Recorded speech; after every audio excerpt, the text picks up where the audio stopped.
Okay, let's dive right into this. Welcome to this explainer. Today, we're exploring the totally invisible layer of the hypervisor stack. We're going to take the absolute unsung hero of your IT infrastructure and finally put it in the spotlight. I'm talking, of course, about the file system. So, think about this. What is the hardest working but least visible part of your entire IT setup? It's a great question, right? Because, look, most IT pros focus all their energy on flashy things. CPU scheduling, memory ballooning, complex network configurations. But underneath all of that, the file system is just quietly grinding away, reading and writing every single byte of your virtual machines. It's handling the virtual disks, the memory snapshots, the config files, the whole shebang. And here is the harsh reality. If you choose the wrong file system for your virtualization platform, you are setting yourself up for some catastrophic operational pain down the road. So, here is our roadmap for today. 1. The invisible city planner. 2. The legacy workhorses. 3. Modern copy-on-write challengers. 4. Purpose-built platform giants. 5. The silent corruption threat. And finally, 6. Choosing your ideal file system. Let's get into it. Section 1. The Invisible City Planner, Zoning Laws of Virtualization. Okay, so just like a terrible city planner leads to urban sprawl and literal collapsed buildings, a bad file system leads to collapsed virtual machines. So we need to look at their basic zoning laws. The first big one is journaling. Think of journaling as the city planner's master blueprint for safe construction. Before the file system actually commits to a major change on the disk, it writes down exactly what it's about to do in a log. That way, if a massive earthquake hits mid-construction, say a sudden power failure or a hard system crash, the system doesn't panic. It just looks at the journal, knows exactly where it left off, and resumes. No need to scan the entire city just to figure out what broke. Our second foundational concept is copy-on-write, or COW for short. Now, instead of destructively overwriting existing data right in place, a copy-on-write file system is a lot smarter. It writes the new modified data to a completely different, fresh location on the disk, and then simply updates the pointer. This modern zoning law is a total game changer for what's operationally feasible. It totally protects you against partial write corruption, and honestly, it pretty much eliminates that massive performance overhead that always plagues traditional snapshot operations. And our third core concept is extents.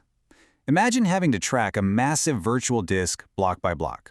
It's a nightmare that creates terrible fragmentation. Well, extents fix this. They act as these huge, dedicated plots of land for massive virtual disk files. Instead of tracking every pebble, the file system just says, hey, this file owns blocks 1,000 through 5,000, period.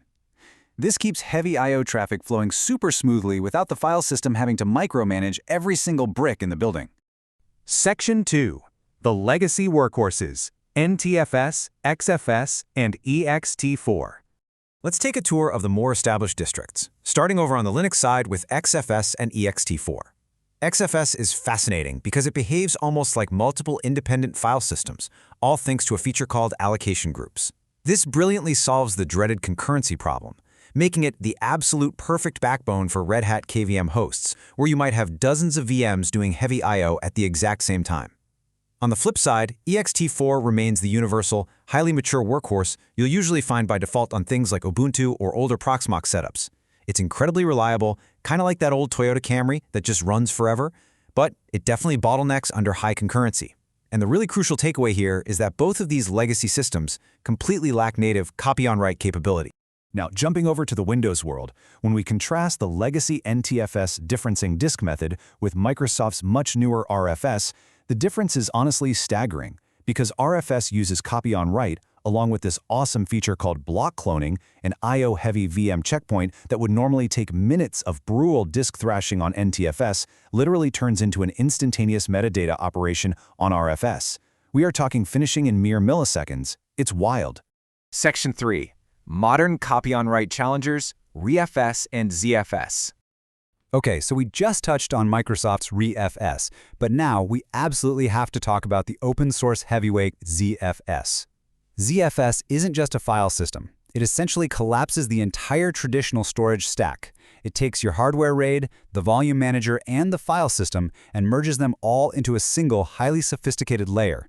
You take physical disks, group them into VDEVs, pool those into a Z-pool, and then carve out datasets or Z-vols for your virtual machines. It is remarkably elegant. And because of that architecture, ZFS is widely considered the gold standard for data integrity. Thanks to that copy-on-write design, you get zero-cost instant snapshots, and it even compresses data inline, which funnily enough often actually speeds up performance.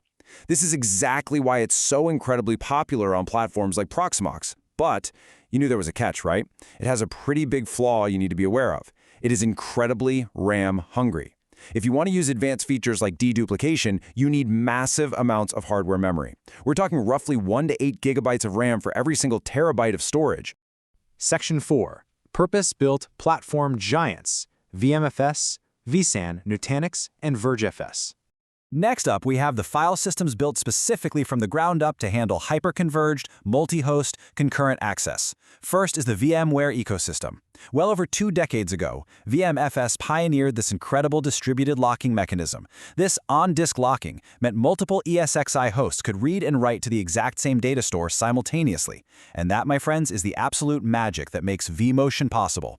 Later on, VMware introduced vSAN, which basically eliminated the external SAN entirely by using a hyper-converged object-based model that pools local disks.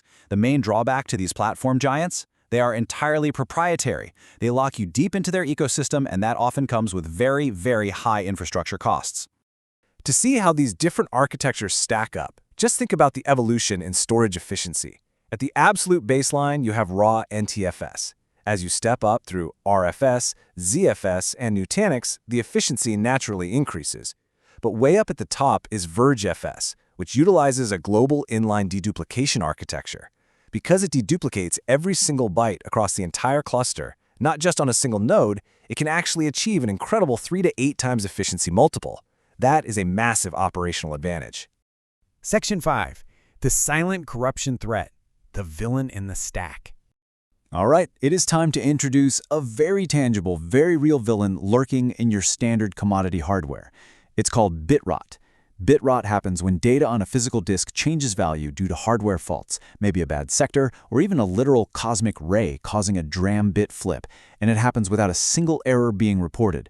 This is absolutely terrifying for an IT admin. It means your application asks for a file, the file system happily reports a successful read, but the data it hands back to you is completely corrupted. So when evaluating integrity against this threat, ZFS is the absolute gold standard. Why? Because it checksums every single data and metadata block. It will detect that bit rot and self-heal it instantly. ReFS is also pretty good, utilizing metadata checksums. But consider the older options. Legacy systems like NTFS, XFS, and even VMFS are highly vulnerable. Unless you have a really expensive, high-end enterprise storage arrays sitting underneath them doing the checking, they are simply not going to catch silent corruption. So for critical data running on commodity hardware, ZFS's end-to-end checksumming is basically non-negotiable. Section 6. Choosing your ideal file system, the real estate guide. Now that you know the layout of the land, the ultimate takeaway from this explainer is a quick decision matrix. It perfectly maps out your optimal file system choice based on your specific platform. Staying on VMware, you're using VMFS or vSAN. Simple as that. Looking to migrate away? Definitely look at VirtualizFS or Nutanix. Building a Microsoft cluster? REFS is basically mandatory now. Running standard KVM, XFS is your highly concurrent workhorse. And if you're spinning up Proxmox, ZFS is going to give you all those massive enterprise features completely for free. But look, whatever you end up choosing, please beware of common configuration pitfalls, because even seasoned experts fall into these traps all the time. If you use NTFS for Hyper-V, do not use the default 4 kilobyte clusters. You absolutely need 64 kilobyte clusters for virtual disks. Never, ever let your snapshot chains grow indefinitely on legacy file systems. It will absolutely wreck your performance. If you enable ZFS deduplication but starve it of memory, you will cause catastrophic I/O amplification that will literally bring your server to its knees. And finally, try to keep your VMFS data stores under 50 to 80 VMs to avoid locking contention. Which leaves us with one final provocative thought. This landscape is shifting incredibly fast. NVMe over Fabrics is aggressively challenging traditional SAN architectures with blazing speed, and object storage is really blurring the lines of how VM disks are even backed on the back end.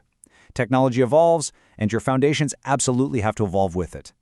So based on everything we've unpacked today, the most important question you need to ask yourself is this: is your underlying storage foundation actually prepared to adapt for what's coming next?